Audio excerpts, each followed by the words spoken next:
வணக்கம் மக்களே, மற்றும் ஒரு வீடியோ. ஒரு வேலையாக போயிட்டு இருக்கோங்க. சென்னை டு பெங்களூர் ஹைவேஸ் ரோட்டில் தான் போகிறோம். அங்கே நசரத்பேட்டைக்கு பக்கத்தில் வந்து மெக்டொனால்ட்ஸ் இருக்குது. அங்கே தான் போகிறோம். பையன் ரொம்ப நாளாக கேட்டுட்டு இருந்தான், அதனால் வந்து போயிட்டு இருக்கிறோம்.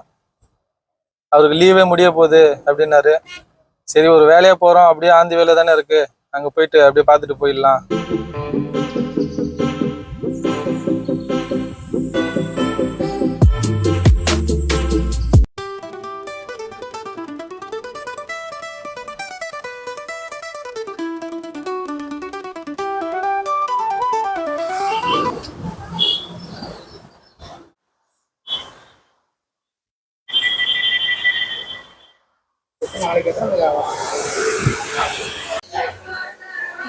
ஆலு டிக்கி, மெக்சிகன் ஆலு டிக்கி, பன்னீர் ராப்,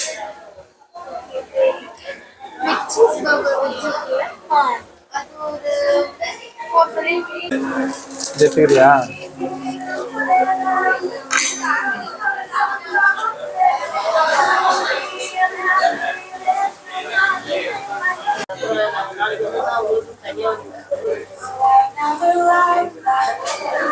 ஓகேங்க, ஆர்டர் வந்துடுச்சு.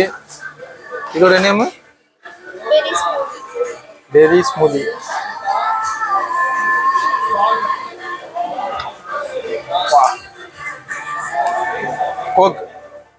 கோக்கா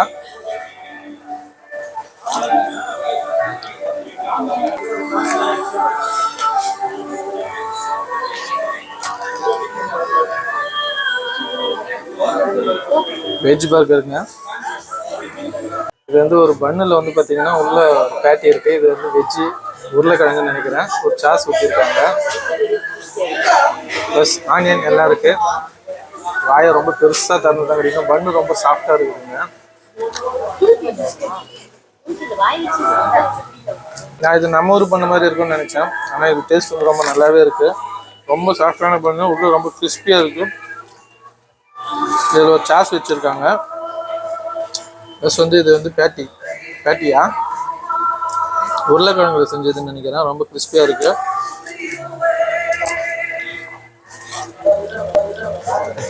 அடுத்து மெக் பப், பீஸா மெக் பப். இது சாப்பிட்டு பார்க்கலாம்.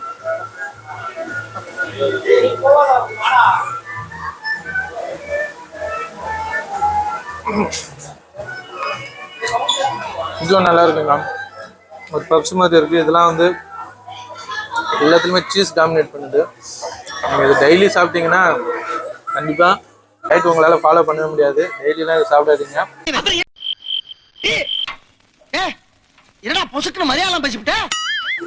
என்னைக்காவது ஒரு நாள் கொஞ்சம் ஜாலியாக அந்த மாதிரி வந்து சாப்பிடலாம். அடுத்து வந்து கோக்கு.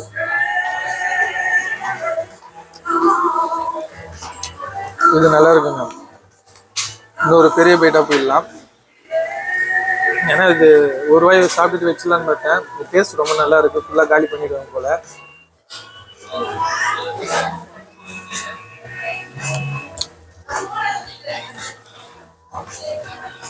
நல்லா இருக்குங்க. ஆனால் நம்ம டெய்லி சாப்பிட்லாமான்னு கேட்டால் சாப்பிடக்கூடாது. நம்ம ஒன்று திகட்டிட்டோம். இன்னொன்று வந்து பார்த்தீங்கன்னா சீஸ் ரொம்ப அதிகமாக இருக்கிறதுனால டயட்லாம் ஃபாலோ பண்ண முடியாது. இதுதான் செம்மையாக இருக்கிறாங்க. பெரி ஸ்மூத்தி பொண்ணு ஆர்டர் பண்ணாங்க, ஆனால் அவங்களுக்கு வைக்க மாட்டேன் போல, நானே காலி பண்ணிடுற மாதிரி இருக்கு.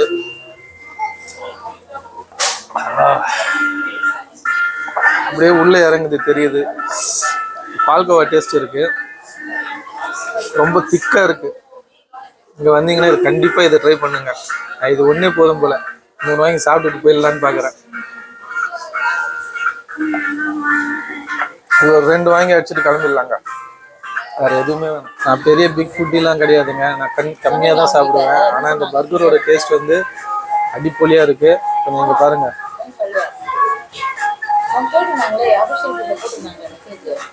ஒரு பர்கரை ஃபுல்லாக அடிச்சு நாக் அவுட் பண்ணிட்டேன். அடுத்து வந்து பெரிய பவுடர் வருதுன்னு சொல்லியிருக்காங்க. வந்த உடனே அடுத்து இவனை காலி பண்ண போகிறோம். French fries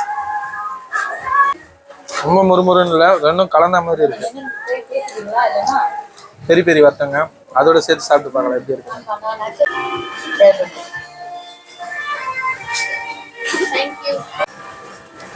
next கேஃபுச்சினோங்க. இது கலைக்கிறதுக்கே மனசு வரல. இது ஏதோ ஷோகேஸில் வைக்கிற மாதிரி இருக்குது. இதை கலைச்சிட்டு இது வேறு சாப்பிட்ணுன்றாங்க. கலைச்சிட்டு வா. அட போங்கடா. அழகாக மார்கழி மாதம் கோலம் போடுற மாதிரி போட்டு அதை கலைச்சி தான் சாப்பிட்ணுன்னு வந்தால் என்ன பண்ண முடியும்?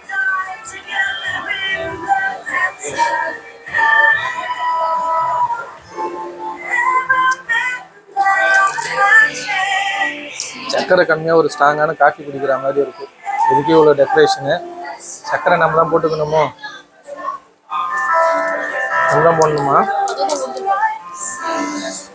சுத்தமாக சக்கரை இல்லை, ஃப்ரெஷ்ஷான காஃபி. சக்கரை நாட்டு சக்கரை மாதிரி இருக்கு.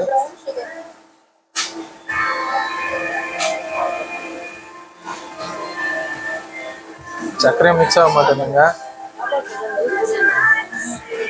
இது ஒரு காஃபி 2 பேர் சாப்பிடலாம். எவ்வளோ சக்கரை போட்டாலும் வந்துட்டு அதே டேஸ்ட் தான் இருக்கு. இது ஏதோ ஒன்று பள்ளம் தோண்டி தேடின்னு போற மாதிரி நிறைய தேடின்னு போனாதான் உள்ள காஃபியே இருக்கு. இதுல வேற ஒரு ஃப்ரெஞ்ச் ஃப்ரைஸ் எடுத்துன்னு வந்து வச்சாங்க. அது எதுல தொட்டு சாப்பிட்றதுன்னு பார்த்தா மிக்சிங்க்கு பெரி பெரி ஸ்பைசி அப்படின்னு ஒன்று கொடுத்தாங்க.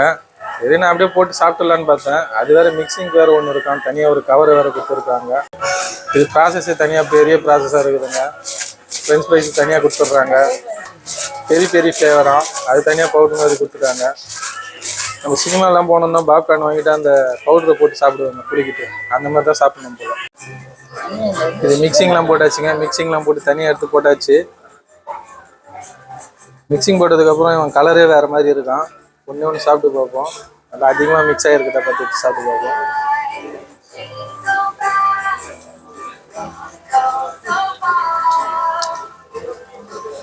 நம்ம நார்மலாக சாப்பிட்ற ஃப்ரெஞ்ச் ஃப்ரைஸ் மாதிரி இல்லைங்க, வேறு லெவலில் இருக்குது. இதான் தெரியுது குழந்தைங்களாம் ஏன் இதை வந்து வெறி பிடிச்ச மாதிரி கேட்குறாங்கன்ட்டு. போகிற போக பார்த்தா நானும் குழந்தைய மாதிரி டெய்லி வந்துடுவோம் போல். எல்லாமே ஒரு யூனிக் ஃப்ளேவருங்க. எல்லாமே நல்லா இருக்குது. நான் எதிர்பார்த்ததோட இது வேறு மாதிரி இருக்கு. நான் எதிர்பார்த்து வந்தது வந்து சாதாரணமாக நார்மலாக நம்ம வெளியே சாப்பிட்ற பர்கர் மாதிரி இருக்குன்னு பார்த்தேன். இங்கே வேறு லெவலில் இருக்குது. சும்மா வாங்க, உலகம் ஃபுல்லாக இது இருக்குதுன்னா சும்மாவா? டேஸ்ட்லேயே கட்டி போட்டு வச்சுருக்காங்க. சிம்பிளான டிஷ் தான், ஆனால் வந்து எல்லாமே யூனிக்காக இருக்குது. சரியான டேஸ்ட்டாக இருக்குது. அவனை ஃபுல்லாக நாக் அவுட் பண்ணுவாங்க. இப்போ என் பையன் என்னை முறைக்கிறான். அவன் பர்கர் அவனுக்கு கொடுத்துட்டு நானே எடுத்து காலி பண்ணிட்டேன். ஓகேங்க, இது முடிச்சுட்டு வரேன். ஓகேங்க, நான் எதிர்பார்க்கவே இல்லை. இந்த வழியாக போனோம். ஜஸ்ட் இங்கே சாப்பிட்டுட்டு போகலான்ட்டு பையன் சொன்னான். அதனால தான் வந்து சாப்பிட்டோம். ஆனால் உண்மையிலேயே டேஸ்ட் எல்லாமே நல்லா இருந்ததுங்க. ஒரு நல்ல எக்ஸ்பீரியன்ஸு. அவ்வளோதாங்க, சாப்பிட்டோம். சாப்பிட்டு அப்படியே கிளம்பிட்டோம். நாங்கள் எதிர்பார்க்கவே இல்லை. ஜஸ்ட்டு இந்த சைடு போகலான்னு வந்தோம். பையன் கேட்டானேன்ட்டு வந்து இங்கே வந்து சாப்பிட்டோம். எல்லாமே வந்து நல்லா இருந்தது. ஆனால் இது டெய்லி சாப்பிட்லாமான்னு கேட்டால் கூடாதுங்க. இது ஜங்க் ஃபுட் இது. அதனால் வந்து டெய்லிலாம் சாப்பிடாதீங்க. என்றைக்காவது ஒரு நாள் ரேராக வந்து சாப்பிடுங்க. ஒன்றும் இஷ்யூ இருக்காது. ஏன்னா சீஸ் அதிகமாக இருக்குது. பன்னு, பர்கரு, குழந்தைக்கு அட்வைஸ் பண்ணுறதுலாம், குழந்தைங்களுக்குலாம் அட்வைஸ் பண்ணுறது வந்து தினமும் ஜங்க் ஃபுட் சாப்பிடாதீங்க. ஹெல்த்தியான ஃபுட்டாக சாப்பிடுங்க. என்றைக்காவது ரேராக, நாங்கள் இது வரைக்கும் சாப்பிட்டதில்லை. வருஷத்துக்கு ஒரு நாள் சாப்பிட்லாம், இல்லை 6 மாதத்துக்கு ஒரு நாள் சாப்பிடுங்க. சாப்பிட்டு கிளம்பியாச்சுங்க. சும்மா சிம்பிளாக இருக்கும்ட்டு நிறைய இடத்துல பர்கர் சாப்பிட்ருக்கோம். அதெல்லாம் வந்து ரொம்ப சிம்பிளாக இருக்கும். சாஸ் அதிகமாக டாமினேட் பண்ணோம். ஆனால் இங்கே வந்து பார்த்தீங்கன்னா அவ்வளோ சாஃப்டாக இருந்தது. வெண்ணெய் மாதிரி இருந்ததுங்க. அப்படியே கரைஞ்சிச்சு. இந்த வீடியோ உங்களுக்கு பிடிச்சிருந்தா லைக் பண்ணுங்கள், ஷேர் பண்ணுங்கள், கமெண்ட் பண்ணுங்கள். மறக்காமல் சப்ஸ்கிரைப் பண்ணுங்கள். மீண்டும் அடுத்த வீடியோவில் உங்களை சந்திக்கிறேன். See you.